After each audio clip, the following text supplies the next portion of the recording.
Avant d'aller plus loin dans le calcul de dérivés, on va d'abord essayer de répondre à cette question fondamentale. À quoi ça sert les dérivés? À quoi ça sert étudier la pente d'une fonction? Les dérivés, on les retrouve dans de nombreux domaines. Dès qu'il s'agit de faire des calculs d'optimisation, où il faut déceler les maximums et les minimums, on a besoin des dérivés. Petite pause pour vous informer que cette vidéo, ce n'est qu'une petite partie d'un cours sur les dérivés bien plus complet. On y parle des notions de base des dérivés, on apprend comment dériver presque n'importe quelle fonction, on voit ce que sont les dérivées secondes et les dérivées partielles, et on fait plein de démonstrations et d'exercices. Si vous voulez accéder au cours complet, qui a un prix vraiment abordable, le lien est dans la description. Merci, on peut reprendre la vidéo. En effet, comme on l'a vu dans la vidéo précédente, les maximums et les minimums d'une fonction correspondent à des emplacements de la fonction où la pente est nulle.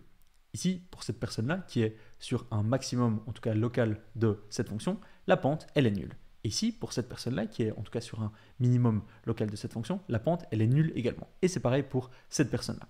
Donc, en faisant des calculs de dérivés, en étudiant la pente d'une fonction, on peut trouver les points où la pente est nulle, et donc on peut trouver les points qui sont candidats à être optimum, à être des maximums et des minimums, et ça c'est fondamental lorsque l'on veut faire des calculs d'optimisation. Des calculs d'optimisation, on en fait un petit peu partout. Par exemple, en ingénierie, on fait souvent des calculs d'optimisation, par exemple pour maximiser les performances d'un matériau. On fait aussi des calculs d'optimisation en économie ou en microéconomie.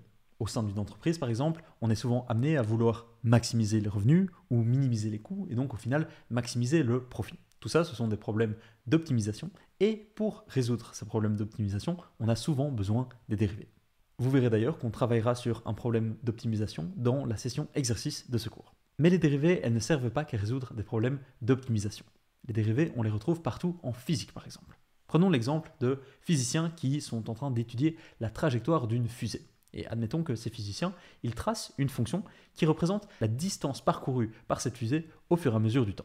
Figurez-vous que les physiciens, au départ de cette fonction, ils peuvent facilement déterminer quelle est la vitesse de cette fusée à chaque instant, très précisément, et ils peuvent aussi déterminer quelle est l'accélération de cette fusée à chaque instant. Les notions de distance, de vitesse et d'accélération, elles sont liées par les dérivés. Et donc il est fondamental de connaître les dérivés si on veut faire de la physique.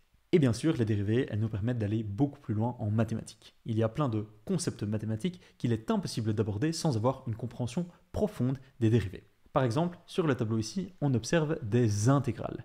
Les intégrales, c'est une notion en mathématiques qu'il est impossible de comprendre sans comprendre dans le fond ce que sont les dérivés. Donc ça, c'est un premier exemple. Si vous voulez faire des intégrales en mathématiques, qui est absolument fondamental, vous devez passer par le calcul des dérivés. Vous devez comprendre ce que sont les dérivés. Et ce n'est pas tout.